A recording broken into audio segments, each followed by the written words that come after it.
Taliban is back in control of Afghanistan after 20 years. और अफगानिस्तान देश पर तालिबान दिन ब दिन अपनी पकड़ मजबूत बनाए जा रही है. Afghanistan is witnessing a chaotic scene. तो आखिर है कौन ये लोग? कहां से आते हैं ये? कौन है ये लोग? कहां से आते हैं ये? और इसका इम्पैक्ट इंडिया पर क्या हो सकता है? आइए जानते हैं इस वीडियो के थ्रू. और अगर आपको ये वीडियो पसंद आए तो शेयर जरूर कीजिए. Taliban emerged in the early 1990s in the northern Pakistan following the withdrawal of Soviet troops from Afghanistan. The Taliban, which means students in the Pashto language, emerged around the southern Afghan city of Kandahar. The Islamic Emirate of Afghanistan falls under Deobandi Islamic religious political movement and military organization in Afghanistan. They are the terrorist organizations and were removed from the power by a US-led force in 2001. Who helped the Taliban? The Taliban gained a reputation for brutality and enforcement of a harsh name of Islamic justice in the 5 years that they ruled until being overthrown by the US-led forces in 2001. Although कोई भी official document सामने नहीं आया proving that the CIA is directly supporting the Taliban or the Al-Qaeda, it has been argued that military support was indirectly provided to the Taliban because in 1980s the CIA and the ISI provided arms to Afghans resisting. The United States, supported by its close allies, invaded Afghanistan and toppled the Taliban government. The United Kingdom, key ally of the United States, offered support for military action from the start of the preparation for the invasion. US President George W. Bush demanded that the Taliban hand over Osama bin Laden and expel Al-Qaeda, which has already been wanting by the FBI since 1998. The Taliban declined to hand over unless given what they did, convincing evidence of his involvement in the 9/11 attack, and also ignored demands to shut down terrorist bases and hand over other terrorist suspects apart from bin Laden. The US and its allies rapidly drove the Taliban from power by December 2001 and built military bases near major cities across the country. Most Al-Qaeda and Taliban members were not captured, escaping to the neighboring Pakistan or retreating to rural or remote mountainous regions. 20 साल के युद्ध के बाद तालिबान ने एक बार फिर से अफगानिस्तान पर विजय प्राप्त कर ली है. The group has completed their shockingly rapid advance across the country, entered the Afghan capital Kabul on 15 August after sweeping through much of the country in recent days following a withdrawal of US troops. With 80,000 troops, the Taliban managed to defeat over 3 lakh serving Afghan forces in matter of weeks as the world witnessed Afghan military commanders surrendered without even a fight. Countries like Saudi Arabia and UAE tried to host Taliban before the armed group set up an office in Qatar. The Taliban's long-running insurgency and its rapid takeover of Afghanistan are somewhere linked to Pakistan. Pakistan ISI is believed to have helped foster the Taliban prior to the religious movement's 1996 takeover in Afghanistan. Pakistan housed tens of thousands of Afghan refugees in the border camps such as Jalozai, placing a financial and political strain on a succession of shaky government in Islamabad. Between 1996 and 2001, the Northern Alliance blocked the Taliban and Al-Qaeda from gaining control of the entirety of Afghanistan. After the September 2001 attacks in the United States, US air raids followed by ground troops of the United Front ousted the Taliban from power in Kabul.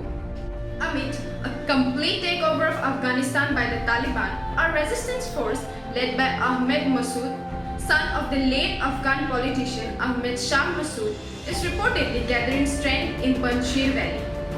The flag of the Northern Alliance for the Salvation of Afghanistan has been hoisted for the time since 2001 in Panjshir Valley. What do Afghan citizens feel or want? As the Taliban mass at the gates of Kabul, they are promising a new era of peace in Afghanistan. But Afghans who remember the Taliban's brutal rule and those who have lived in areas controlled by the Islamic militants in recent years have watch with growing fear as the insurgents have overrun most of the country while international forces withdraw. An entire generation of Afghans was raised on hopes of building a modern democratic state, dreams that seem to have melted away before the Taliban's. They want equal rights and participation in government, politics and economy. मगर इन सब के बीच आखिर हमारा देश भारत किस मोड़ पर आ चुका है और दोनों मुल्क में क्या स्थिति है, आइए ये जानते हैं.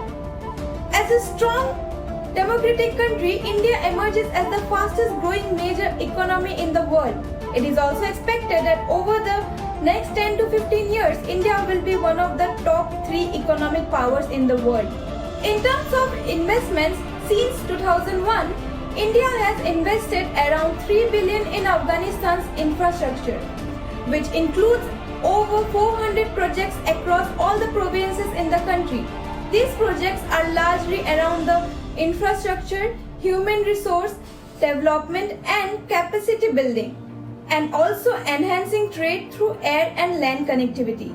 As far as infrastructure is concerned, India has helped Afghanistan build roads, dams, schools, libraries, and even its parliament.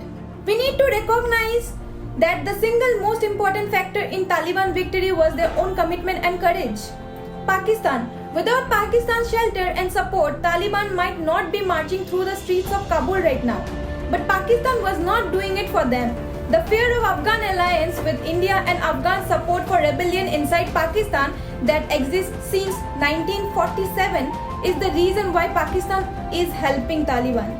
With the US military drawdown in Afghanistan, China has promised a big investment in energy and infrastructure projects like the building of a road network in Afghanistan and also eyeing on the country's mineral deposits. The Taliban have said they hope to develop good relationship with China in rebuilding of Afghanistan and will never allow any forces to use Afghanistan's territory to harm China, according to Chinese Ministry of Foreign Affairs spokeswoman Hua Chuining.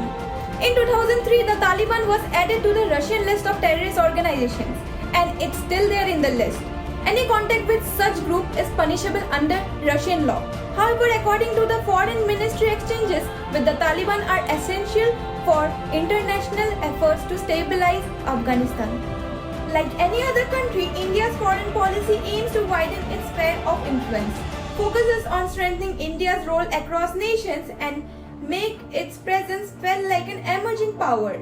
As the realities of international situations are changing, India must be very careful in playing foreign policy if it wants to emerge as a global rather than an aspirational player. India is bitterly hostile to the Taliban and very unlikely to be able to ally with them. The Taliban appreciates how India helped Afghanistan in humanitarian and developmental areas, such as building the Salma Dam, roads and other infrastructural projects in the country. But Taliban has also warned India against playing a military role in Afghanistan. India's best option at the moment is to keep talking to Taliban. It will have to decide how much India wants to get involved in an anti-Taliban groupings. So, there are no easy options for India, but its decision will have consequences on regional peace and global geopolitics. Taliban. The group that is still officially considered as a terrorist organization is famous for denying education to women, carrying out public executions of their opponents, and persecuting minorities. What will be the impact of Taliban's conquer on Afghanistan? Is there any guarantee that the new Taliban regime won't be the same as the old one? Will Afghanistan become a shelter for terrorists again? What do you think we Indians should do? How can we make this world a better place to live? Share your opinions and views in the comment section below.